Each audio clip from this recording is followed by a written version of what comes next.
Balamusiza nnyo bannaffe abatuwuliriza era nammwe abatulaba. Tuli wano mu ddwaliro e Naggalama, erinnya nno St Francis Naggalama Hospital. Ate nze ayogerako nammwe nze Sister Nassali Goreti nga ndi musawo mulongoosa wano mu ddwaliro e Naggalama. Kaakati obudde buno mu mwezi guno ogw'omukaaga eddwaliro lyateekateeka nti tuteekewo okulongoosa abalwadde abalina obulwadde obwa haniya n'abalina obulwadde obw'eddookooli. Tukizudde nti abalwadde bangi mu kitundu kyaffe kino eky'emukono balina obulwadde buno obwa haniya, naye oba oliawo nga tebannaba kusobola kufuna bulungi bujjanjabi busaanidde bwe beetaaga. Bwe tutyo nno obudde buno ne tuteekawo enkola eno ey'okulongoosa abalwadde bano abalina haniya n'ab'eddookooli. Obulwadde bwa haniya n'ekigambo kati kiri mu Luganda naye ng'ate haniya kigambo kya Lusawo, naye ng'obulwadde obwo bwe bulwadde obusangibwa mu muntu nga alina oba oliawo ekitundu ky'omubiri ekirinako ekituli, katukiyita ekituli mu kwanguyizibwa okutegeera amangu, kubanga ffenna bwe tuzaalibwa bye tuyita bino ebituli ebya haniya ffenna tuzaalibwa nabyo, ffenna tubeera nabyo, naye ate ne weesanga nti abamu ebituli bino biyitamu ate ebintu ebirala eby'omunda ne bifuluma ebweru wadde biba bibikkiddwako olususu, ne bwe biyita mu bituli bino ne bifuluma ebweru ne babiraba ng'ebizimba, kwe kumuyita haniya, kubanga ayise mu kituli ekyo n'agenda ebweru waakyo wadde aba azibiddwa olususu nga kyo kyennyini ekifulumye tokiraba naye olaba ekizimba. Kale obulwadde buno bujja nnyo mu bituli ebyo bye tugambye, naddala ku kkundi, waggulu w'ekkundi ne wano wansi nga ku mpatanya z'amagulu n'olubuto, okwawula okugulu ne ku lubuto awo nawo atera nnyo okweyolekerawo. Awo wabeera ebituli ebyo twogeddeko nti buli omu aba abirina, naye ensonga ezimuleeta nazo zandiyambye nnyo abantu okumanya oba oliawo ne beetangirako nga temunaba kutuuka kulongoosebwa. Omuntu kasita abanga kakaalukana nnyo nnyo, ositula ebizitowa, oyimirira nnyo, abasomesa nabo bamufuna n'olwokuba kuyimirira nnyo, ate oba oliawo n'okutuula ennyo. Kati katugambe buli kintu bw'okikola n'okiyisaawo kikuleetera okufuna ebituli bino okutandika okugaziwa, kubanga pressure ebeera munda mu lubuto ng'okola by'okola oba okukakaalukana okwo kw'okola kireetera pressure eno okusindika ku kituli ekyo ne kigenda nga kigaziwa ne kigenda nga kigaziwa.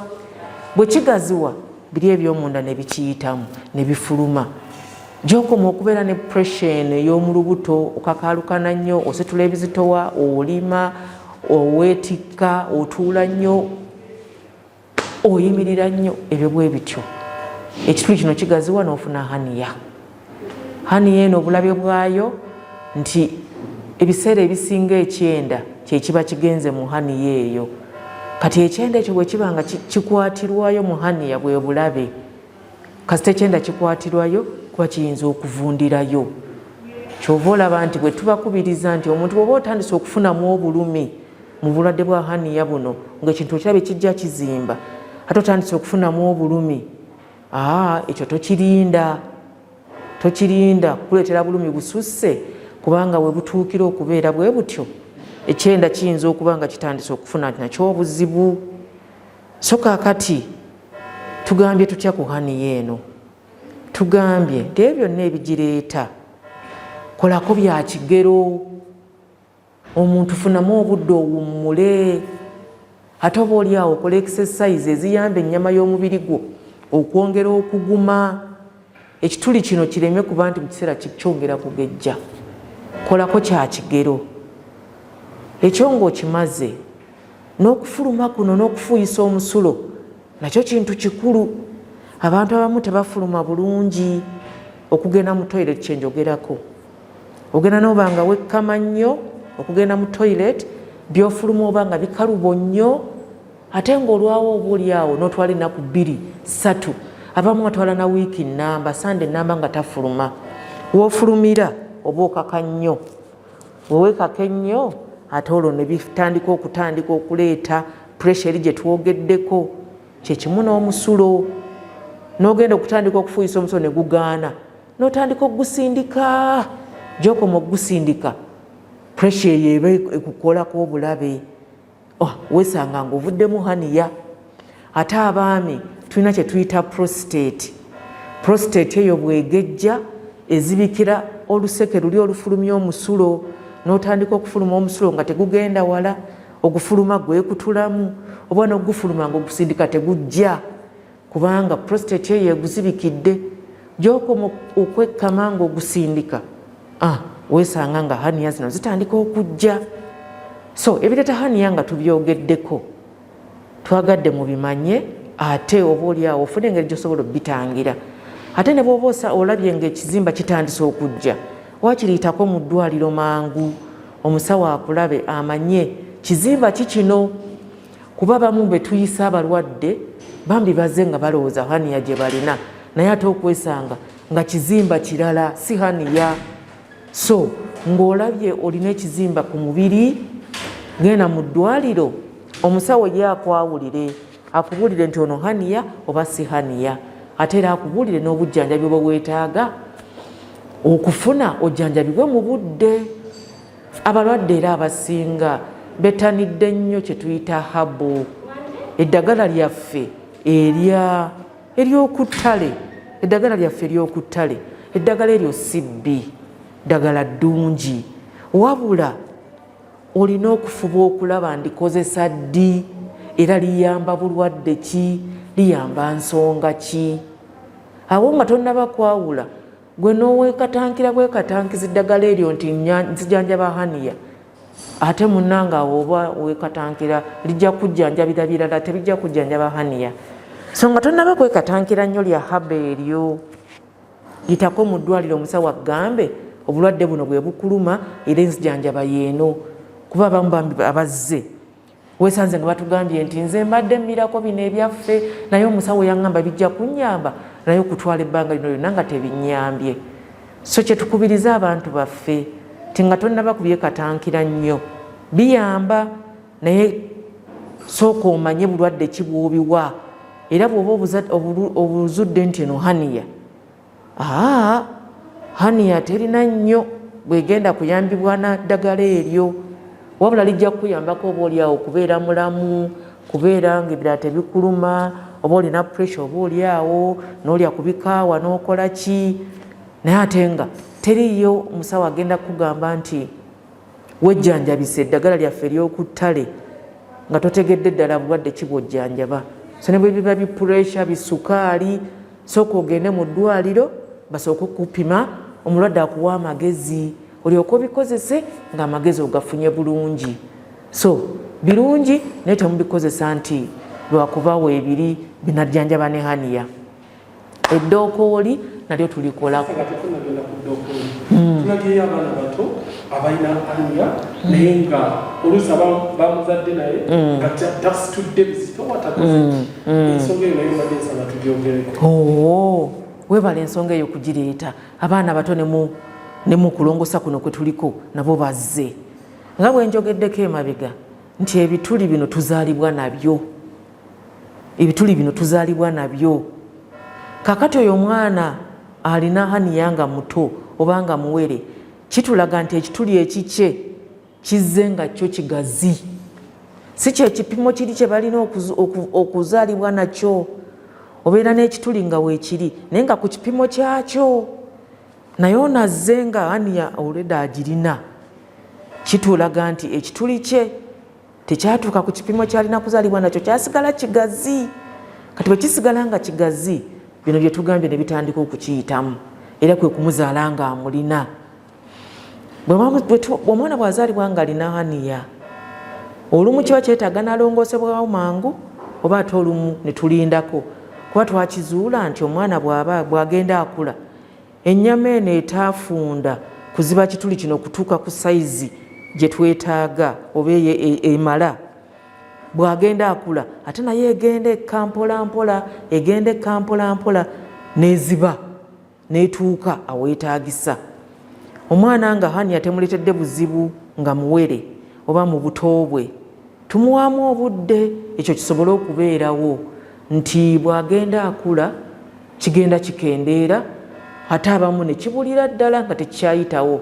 Kiba kitulaga nti ekituli kiri ekyali ekigazi mu buto kyongedde okuziba ne kituuka ku kipimo kyennyini ekyetaagisa nga omutalaga nti alina haniya naye ng'ebituli bye biba bwebiri ku kipimo ekyo kye birina okubeerako.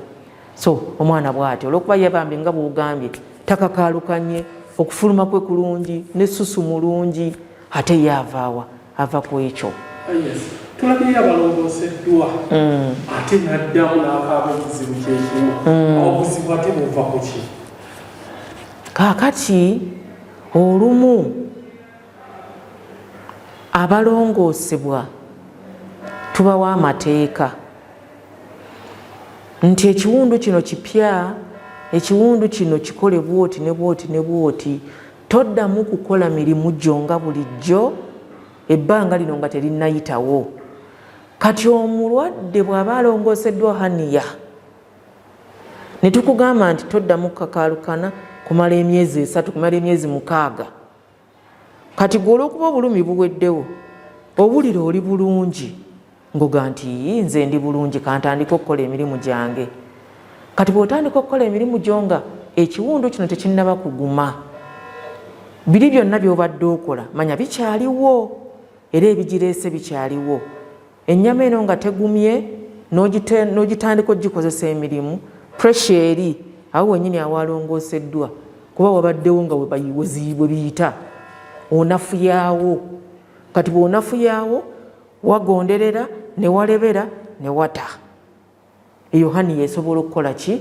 Okudda. Naye haniya endala bamu bagamba nti banongoose oludda luno ate nekifubutukira oludda olulala. Ekyo kyo tekiriiyo. Eno bwe baba bagirongoseza nga tekomyewo ne sayidi endala eba efunye yaayo. Sigamba nti ebadde evudde eno ate yezze eno. Kikulaga bulazi nti ekyaleeta haniya sayidi eri kikyaliwo. Kyekivudde kireeta haniya sayidi ki? Eno endala gye batandaba kulongoosa. So omuntu tumukubiriza nti kuba tubibabuuza, tumukubiriza nti oba totofuluma bulungi kaakati fuba okukola bwoti ne bwoti, enfuluma etereere. Bw'eneetereera haniya tejja kudda oba tejja kulabika ku lusayidi endala. Haniya bulwadde bwa nsikirano oba si bwe kiri? Haniya si bulwadde bwa nsikirano. Haniya si bulwadde bwa nsikirano. Si bwa nsikirano. Oli muzadde ng'okyalemereddwa ku ssomero ki mw'oyinza otwala omwana wo omwaka guno? Nsonga ki ekyakulemesezza? School fees bakusabye nnyingi? Olugendo lunene ng'ebyentambula bikyakalubye? Nandi ky'onoonya essomero erinaalabirira obulungi omwana wo? Okuviira ddala ku by'okusoma mu kibiina, okuzannya n'okutumbula ebitone, eky'okuddamu si kirala. Ly'essomero lya Prudence Junior School Empoma Mukono lisangibwa ku luguudo oluva e Mukono okudda e Kayunga, nga wakayitako mu katawuni k'Ekisowera opposite n'Empoma Girls School. Prudence Junior School liri mu kifo kigazi bulungi era ekisirifu, ate nga lirina abasomesa abakugu ddala. Ebyokwerinda ku ssomero biri gguluggulu, ebyentambula babikolako anti emmotoka ezitambuza abaana weeziri. Essomero lya ddene boarding nga mu kaseera kano okuwandiisa abayizi kugenda mu maaso awo ku ssomero. Liwandiisa abayizi okuva ku daycare, nursery paka ku P7. Ebisale birungi ddala ng'abaana abava ewaka basasula emitwalo 3 gokka, ng'ate bo ab'ekisulo basasula emitwalo 6 gyokka. Abaana balya bulungi ne bakeera ku ssomero nga basanyufu. Bw'ayagala okuwandiisa omwana n'okumanya ebisingawo, kuba ku noti 7 noti 1 29 92 38 oba noti 773 noti 62 21. Prudence Junior School, tuwa omwana wo tumusomese, togenda kwejjusa. Our dear parents, thank you for paying our school fees, and we still need your support. because education is the key. May God bless you